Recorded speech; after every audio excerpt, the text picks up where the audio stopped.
Bonjour à tous, nous revoici pour le tirage des énergies du week-end, donc du week-end du 28 et 29 août. La semaine dernière j'ai pas pu en faire, je venais d'arriver en vacances et du coup c'était un peu compliqué à organiser, mais bon voilà, me revoilà. J'ai réussi à m'organiser un peu, bien que je voulais faire ça dehors pour vous montrer le beau paysage dans lequel je suis, mais il pleut. Aujourd'hui il y a de l'orage le jour où je fais la vidéo, comme par hasard. Mais bon, c'est pas grave, on va y aller quand même. Donc j'ai fait, comme d'hab, un tirage avec une extension du Dixit, pardon, un tirage de 3 cartes.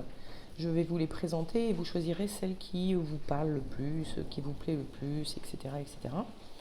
Et à partir de là, je vous ferai le tirage des énergies de votre week-end en fonction de la carte que vous aurez choisie.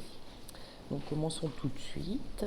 La première carte que j'ai tirée, c'est celle-ci, où on voit une espèce d'énorme statue qui fait un peu penser au Moai ou des trucs un peu indonésiens, etc.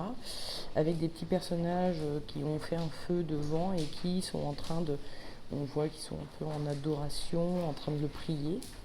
Donc moi, ça me fait penser au fait de prier pour que quelque chose se produise ou pour qu'un problème trouve une solution. Donc voilà, si c'est votre cas, c'est votre carte. Ensuite, la deuxième carte que j'ai tirée, celle-ci, je l'avais déjà tirée. Donc on voit une petite fille qui dort. Et il y a des oiseaux qui s'échappent de sa bouche, c'est un peu comme si c'était ses rêves. Et il y a un petit personnage ici, un peu coquin. Là on voit, il y a un petit regard un peu coquin qui attrape les oiseaux pour les mettre en cage. Donc moi, ça me fait penser au fait qu'il y a vos rêves ou vos projets se contrarient. Il y a quelque chose qui les empêche. Donc, et enfin, la dernière carte que j'avais tirée, je l'ai tirée, je crois bien, il y a 2 semaines. Pas la semaine dernière parce que j'ai pas fait de tirage, mais il y a 2 semaines. On est là avec un espèce d'empereur romain qui a une coupe dont le liquide bulle dangereusement. Ça fait pas trop le point là, je suis désolée, mais je sais pas si vous les voyez, les bulles, comme s'il y avait du poison là-dedans, et on voit bien qu'il est assis sur un tas d'or, qu'il a son épée comme pour se protéger. Donc, et qu'il y a des flammes autour de lui. Enfin bon, bref, c'est vraiment quelqu'un qui a réussi, qui a beaucoup d'or, qui a beaucoup de réussite, de pouvoir, parce que c'est un empereur. On cherche à l'empoisonner ou à le faire brûler, et du coup il se sent en danger parce il a son épée pour se protéger. Donc moi ça me fait penser au fait d'avoir quelque chose, d'avoir une certaine réussite, un certain pouvoir qui provoque des jalousies. Voilà. Donc on va commencer les tirages des énergies que j'ai fait ensuite. Pour ceux qui ont tiré cette carte, donc le fait de prier pour que quelque chose se produise ou advienne, j'avais tiré en énergie du week-end l'étoile. Alors sur l'étoile, on voit cette femme qui est là, et elle a un regard un peu nostalgique ou triste, on pourrait dire. Et elle a ces jarres qu'elle fait couler, c'est un peu comme si elle ouvrait les vannes. Donc il y a effectivement cette notion durant votre week-end que vous lâchez les vannes, c'est-à-dire vous pleurez, ou alors que vous en avez gros sur la patate, quoi. Il y a vraiment quelque chose de... Ça vous pèse, c'est la situation pour laquelle vous priez.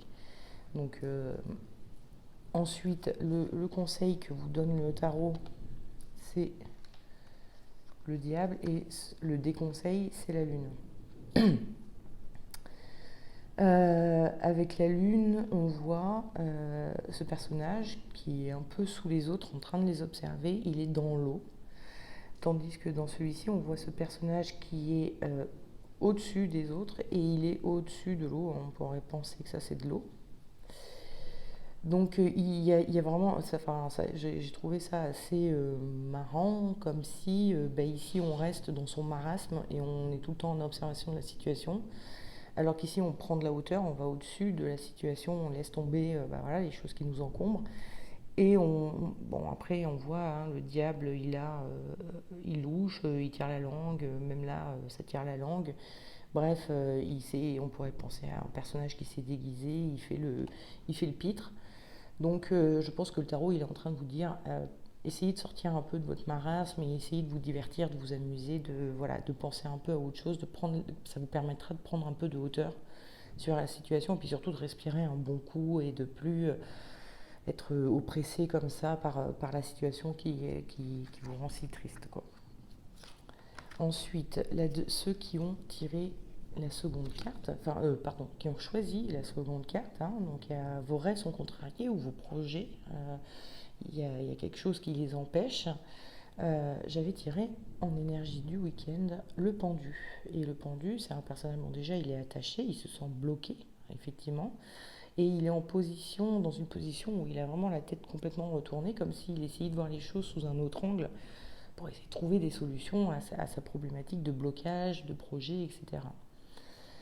Donc effectivement, ce week-end, vous allez essayer de réfléchir un peu à tout ça et de faire en sorte de trouver des solutions différentes, on va dire, hein, auxquelles vous n'aviez pas pensé jusque-là. Et le conseil que vous donne le tarot, c'est le pape, hein, et le déconseil, c'était la mort. La mort, c'est un personnage je vous en parle souvent, mais c'est vraiment quelqu'un qui est acharné, on voit, il serre les dents, il est à fond dans son truc et tout. Donc vous cherchez toujours à trouver des solutions, à travailler votre projet, à faire en sorte que ça marche, que ça marche, que ça marche. Et ça, c'est un peu le déconseil qu'on vous donne, c'est calmos là, parce que en fait, le conseil étant le pape, c'est quand même un personnage spirituel devant lequel des gens se réunissent pour prendre des conseils. Et effectivement, le tarot vous conseille peut-être cette fois-ci de faire appel à quelqu'un d'extérieur qui serait plus averti que vous et qui pourrait vous aider à un peu débloquer la situation et à résoudre cette problématique que vous avez et qui vous empêche de faire voler vos petits rêves au grand jour, quoi. Et enfin, pour ceux qui avaient choisi, hein, je vais y arriver un jour, voilà. Ceux qui ont choisi, voilà, le fait que vous vous sentez menacé parce que vous avez du pouvoir ou du succès ou des gains, ou, enfin voilà. J'avais tiré, alors attendez que je ne me trompe pas, voilà, j'avais tiré la lune. Et la lune, encore une fois, je me suis plutôt vue dans ce personnage-là où, quelque part, on est un peu caché, on a juste la tête qui sort de l'eau, puis on voit ici d'autres personnages qui sont en train bon, ce sont des chiens, ils aboient, hein, donc on pourrait penser à des personnages qui jappent, n'importe quoi, des personnages qui parlent, et ils ont la langue bien tirée, comme si quand on dit on a la langue bien pendue, ça veut dire on sent que les gens parlent de nous et on s'aperçoit ça cancane un peu autour de nous. Donc voilà, c'est effectivement vous provoquez certaines jalousies. Et le conseil qu'a donné le tarot, alors je ne sais pas si vous vous souvenez, il y a 2 semaines, le tirage que j'avais proposé justement avec cette carte-là où il y avait cette notion. Enfin, d'abord, je vais vous lire les cartes, après on va en reparler. Faisons les choses dans l'ordre. Donc, en conseil, il y avait le soleil et en déconseil, le battleur. Je crois bien que déjà, là, il y a 2 semaines, le conseil, c'était le soleil, hein, donc toujours le même conseil. Le battleur, c'est un personnage qui débute une activité et du coup, on l'associe beaucoup à l'ambition, au fait de vouloir réussir coûte que coûte. Et il a un côté un peu filou aussi, un peu... il va entourlouper des gens pour réussir. Parce que c'est un battleur, c'est aussi un personnage qui fait de la prestidigitation. C'est pour ça qu'on estime qu'il est filou. Il y a un côté un peu mensonger. Alors, dans le cadre de la prestidigitation, c'est une manipulation, on va dire, positive, hein, qui consiste à éblouir les gens. Mais bon, dans un contexte plus formel, bon, voilà, il est en train de mentir et de blouser des gens. Alors que le conseil, c'est plutôt le soleil. Donc on a ces deux personnages qui sont en train de s'entraider, soit l'un à sortir de l'eau pardon, soit l'autre à y rentrer. Enfin bon, bref, il y a le côté chaleureux, on se touche, enfin, il y a un côté où on est proche l'un de l'autre. Et c'est un peu ça que vous fait comme conseil le tarot. Je vais y arriver, que vous donne comme conseil le tarot. C'est plutôt que de garder tout pour vous, de vouloir tirer la couverture à vous, de vouloir tout garder pour vous, essayez peut-être plutôt d'aller vers le partage. Et donc il y a 2 semaines, c'est exactement ce que je vous avais dit déjà. J'avais tiré aussi cette carte-là en conseil. C'est partager soit enfin, si vous êtes quelqu'un de connu, ben voilà, faites profiter aux autres du fait que vous soyez connu, ou si vous avez de l'argent, bah, aidez des gens qui sont un peu dans le besoin, hein, des gens de votre entourage, évidemment, donnez pas de tout votre argent à tout le monde, je sais pas, mais enfin bon bref, si vous avez un peu de pouvoir dans une société ou dans une famille ou autre, ben voilà, servez-vous-en pour aider les autres plutôt que comme ça, d'être en mode c'est tout pour moi et je garde tout et parce que en fait euh, les gens ont très probablement une perception de vous qui est que bah, vous voulez tout garder pour vous et ça les conforte, enfin ça les effraie un peu et puis du coup ils parlent derrière vous, etc. Alors, montrez-leur qu'en fait non, c'est pas ça que vous êtes, c'est pas ça que vous voulez faire. Au contraire, voilà, ce qui vous a réussi, bah, ça devrait servir aux autres et ça va un peu calmer tous ces cancanages et tout ça. Voilà, bon bah écoutez, j'espère que le week-end prochain, je pourrai vous faire une vidéo en extérieur. Normalement, il devrait faire beau, hein. Moi, depuis que je suis arrivée, il fait très beau. C'est la seule journée où il y a de l'orage, mais c'est normal. On est dans les montagnes, donc il y a de temps en temps de l'orage, c'est classique. Et c'est tombé aujourd'hui. Voilà. Bon, bah écoutez, je vous souhaite un excellent week-end et je vous dis à la semaine prochaine. Ciao, ciao.